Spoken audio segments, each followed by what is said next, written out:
Okay, keep using the Shiva. F word. Keep using the F word. I'm so sorry. I'm so sorry. One He's more going to have. time. One more time, and then we'll have to get into eating some beef. So Okay. watch your mouth. Don't use that tactic. Watch your mouth. Don't use the Okay. F word. Okay. Do not ठीक use है. the F word. Agreed. Accepted. Bismillah, alhamdulillah, wa salatu wa salam ala rasulillah. Let me be clear. This debate is not about demonizing Hindus. Anti-Hindu hate is completely unacceptable. My purpose in this debate is simply to have an academic discussion about Hinduism as a religion. Hindu scriptures contain many shocking teachings against women, and we need to discuss it. But keep in mind that moderate Hindus reject these teachings and condemn their scriptures. Hindu extremists, however, refuse to disavow these shocking beliefs and practices. This matters because these scriptures inspire Hindu extremists to kill and abuse women in the millions. Consider these facts. India is the world's capital for human sacrifice, especially the killing of women and children.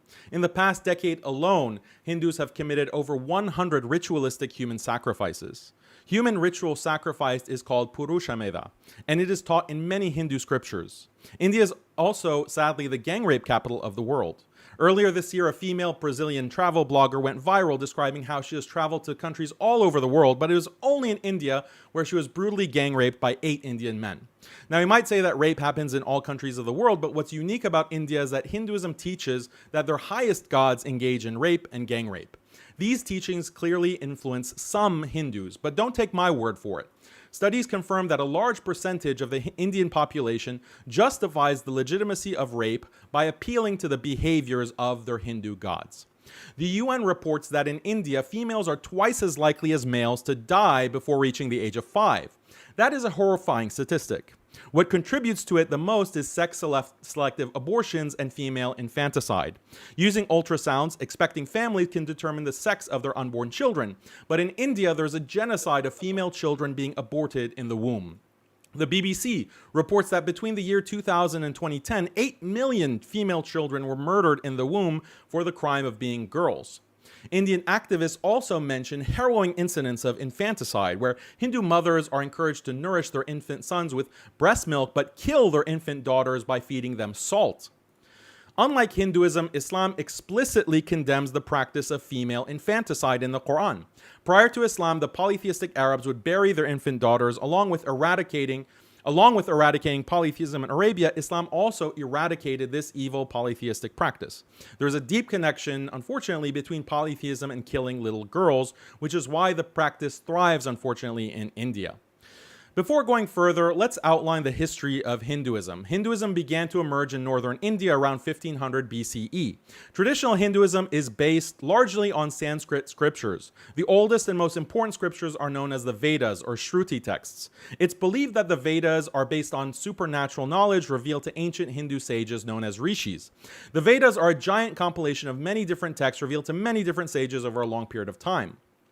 According to traditional Hinduism, many Vedic texts have been lost, but Hindus believe that much of the information contained in the Vedas are preserved in a second type of scripture known as the Smriti texts. Smriti is a Sanskrit word meaning what is remembered from the Vedas.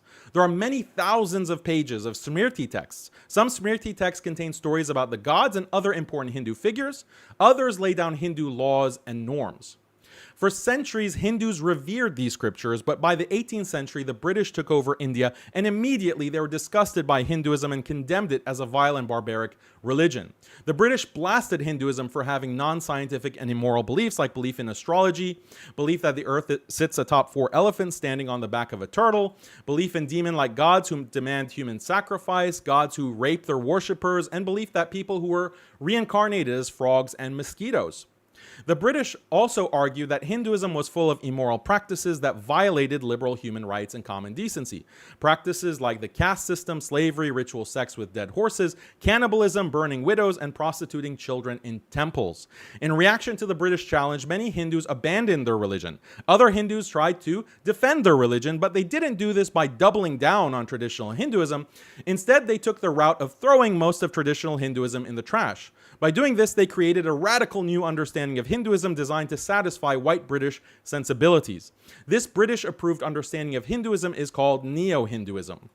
Early reformist Hindus include Rammohan Roy, Swami Dayananda, and Debendranath Tagore, figures associated with the Brahmo Samaj and Arya Samaj movements. These figures broke from traditional Hinduism by denying the infallibility of the Smriti texts and permitting Hindus to reject these texts, either partially or fully. Now, Hindu reformers did believe scripture contains some wisdom, but individuals have the freedom to reject scriptures if they read something absurd or immoral. Now, we might ask, absurd and immoral according to whom? Well, the white colonizer, of course. The modern Hindu has internalized the morality of the white colonizer and can only see his own religion through British eyes. Now, if Hindus rejected most of their scriptures, then what really remains of Hinduism? Hinduism had to be completely reformulated. The most important Hindu reformer was Swami Vivekananda, who died in 1902. Vivekananda claims that most Hindu scriptures, even the Vedas, are not binding upon Hindus. Vivekananda claims that Hinduism is different from other religions because other religions emphasize the importance of scripture, but in Hinduism, the ultimate source of religious knowledge is not scripture, but rather direct mystic experience, or moksha. What is direct mystic experience? It's been proven scientifically that humans can undergo an altered state of consciousness where they feel themselves become one with the universe. They feel themselves melt away and exist outside of time. This mystic experience has been studied by cognitive science, and it can be induced through the ingestion of drugs like ayahuasca and DMT. It can also be induced through meditative chanting and sensory deprivation. Humans in all the major religions tend to attribute great spiritual significance to this neurological event. In Sufism, it's called fana. In Buddhism, it's called nirvana. And in Hinduism, it's called merging with Brahman. Vivekananda claims that the essence of Hinduism is attaining this mystic experience. Hindu scriptures, according to him, contain suggestions on how to have the experience and metaphorical descriptions of it. Scripture is just a record of past sages who have had the experience, and each person may use information in the scriptures to attain the experience, but reject them otherwise. This is how Vivekananda radically revises the meaning of Hindu scripture. By contrast, most pre-modern Hindus didn't focus on attaining a mystical experience. They were more concerned with devotional worship of gods, following Hindu law, practicing sacrifice, magic, and astrology. But there is one subsect of pre-modern Hinduism known as Advaita Vedanta, which does focus on mystical experience, and the primary authority is the medieval Hindu scholar Shankara, who is believed to be an incarnated god. To build support for his reforms, Vivekananda tried to back-project his Neoh Hinduism onto Shankara, but he can only do this by making two false claims. First, he claims that Advaita Vedanta is true Hinduism rather than a mere subsect of Hinduism. This is like if a Muslim claimed that if the whirling dervish Sufis of Turkey represented all of Islam. Second, Vivekananda hides the fact that traditional Advaita Vedanta considers scriptures, especially the Vedas, to be binding on all Hindus. This is very clearly and explicitly affirmed by Shankara himself. Vivekananda has to hide this fact in order to reform Hinduism and align it with British morality. Vivekananda's reformed version of Hinduism now dominates modern Hindu thought and is the basis of modern Hindu apologetics. Why do Hindus accept Vivekananda's obviously false claims about traditional Hindu religious teachings? One reason is that a distinctive feature of Hindu culture is that they have no concept of history based on empirical facts. For thousands of years, Hindus never wrote histories, only supernatural mythology. They differed from other civilizations which did write histories, like Greco-Romans, Christians, Chinese, and Muslims. For this reason, many Hindus feel no shame in making the most absurd ahistorical statements. For example, the Sanskrit term Vimana means a palace that flies through the sky. In the late 19th century, the Hindu reformer Dayananda notes that the Vedas mention Vimana. This is proof that ancient Hindus had developed airplanes thousands of years before the Wright brothers. Recently, India's current Prime Minister, Narendra Modi, has argued that ancient Hindus had developed plastic surgery thousands of years before modern medicine. The proof? Hindu scripture features a god known as Ganesha, who has an elephant head but a human body. So obviously, ancient Hindus must have had the medical technology to surgically transplant an elephant head onto a human body. Followers of Modi also claim that in ancient times, Hindus invented the internet, stem cell technology, and even spacecraft. Now let's do an objective comparison between Islam and Hinduism on the treatment of women. Obviously, there are teachings in both religions that modern liberals find problematic. This is because both Islam and Hinduism are patriarchal, so in both religions you find things like minor marriage, polygamy, patriarchal authority over the wife, concubinage, modesty rules, rules of divorce, etc. Since these practices are found in both religions, it would be stupid for a Muslim to blast Hinduism for these teachings, and likewise, it would be stupid for a Hindu to blast Islam for these teachings. But I'm going to make a bold prediction. My prediction is that my opponent today will only attack Islam for teachings that are also found in Hinduism. If my prediction is correct, then Hinduism will objectively lose this debate. By contrast, I will criticize Hinduism for its shocking teachings that have absolutely no counterpart in Islam. This is because I will argue against Hinduism using Islamic values, but my opponent can only argue against Islam using the British colonizers' values. So let's start with what Hindu scripture says about women. First of all, women are barred from reading the Vedas. Only men of specific castes have the privilege of reading the Vedic scriptures. The Devi Bhagavatam says, falsehood, vain boldness, craftiness, stupidity, impatience, overgreediness, impurity, and harshness are the natural qualities of women. Women are so impure that the Vishuddha Manusmriti says men shouldn't even sit alone with their own mothers, sisters, or daughters.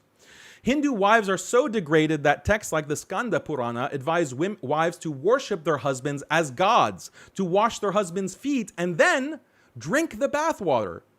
Hindu women are also supposed to worship their husbands. Not only do they worship their husbands, they also engage in worshiping the penises of male gods like Shiva. In Hindu temples, Hindu women worship stone penises called shivlings by rubbing them and pouring milk on them in order to symbolize ejaculation. Penis worship is so emphasized that Hindus even worship random phallic objects. For example, in the US, a group of Hindus began worshiping a traffic barrier by kissing it and rubbing themselves on it because they thought it was the penis of Shiva. On TikTok, a Hindu family went viral because they started worshiping an ice formation in their freezer that they believe is Shiva's penis. You can understand why Hinduism is so concerned with the penises of gods when you read the Hindu scriptures that describe the sexual exploits of the gods. For example, the Bhavisya Purana describes how Brahma, Vishnu, and Shiva gang rape a married woman.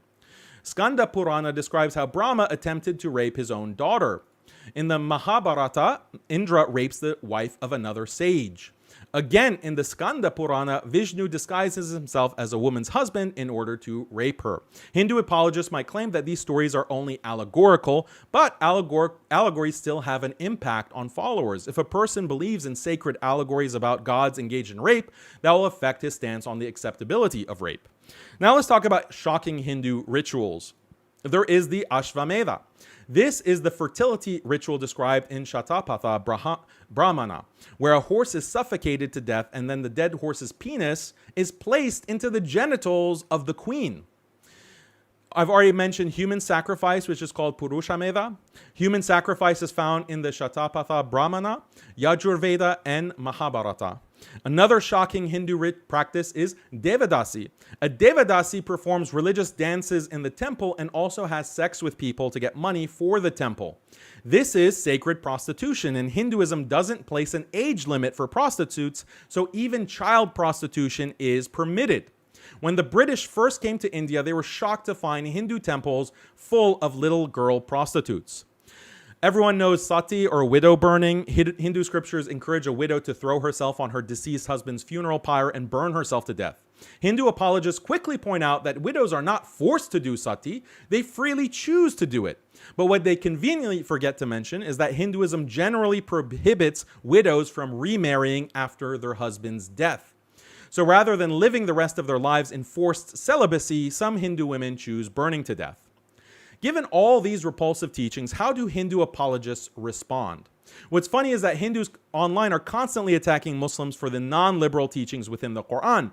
But when Muslims respond to these attacks by pointing out that Hindu scriptures have far more illiberal teachings, Hindus have a predictable strategy for dodging these critiques. It's so predictable that we can even describe it like a bot. Imagine you cite the fact that according to Hindu scripture, widow burning is encouraged. Step 1, the Hindu bot denies such teachings are found in Hindu scripture and demands citations.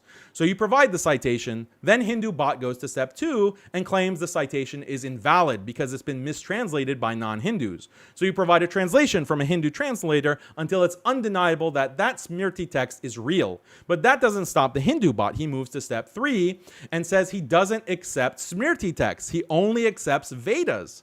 So in one fell swoop, the Hindu bot refuses to accept the vast majority of Hindu religious texts. But even then, you give citations from the Vedic text. At that point, the Hindu bot switches gears for step 4 and says he does not accept any scriptures and Hinduism is not like Islam and scriptures are not important. It's all about Anubhava and mysticism, etc., etc. At this point, the Hindu bot might also engage in creative history making, like saying the caste system was just about meritocratic division of labor, or Hindu women only practice widow burning to prevent getting raped by Muslims. Renowned academics like Audrey Trushka and Mira Nanda have debunked these revisionist histories as nothing more than cheap Hindu propaganda. This is how the Hindu bot operates, and I predict my Hindu opponent today is going to use many of these steps throughout the debate. I can confidently predict this because there is no other way for Hindus to dodge the sheer amount of appalling teachings in their scriptures. Historically, Hindus viewed their scriptures as a source of truth and wisdom, but in modern times, the Hindu bot is so ashamed of these texts that he's willing to throw it all in the trash just to save himself from embarrassment. This is also why my opponent today won't even show his face. He's too ashamed, unfortunately, of his own religion, and for good reason. Thank you.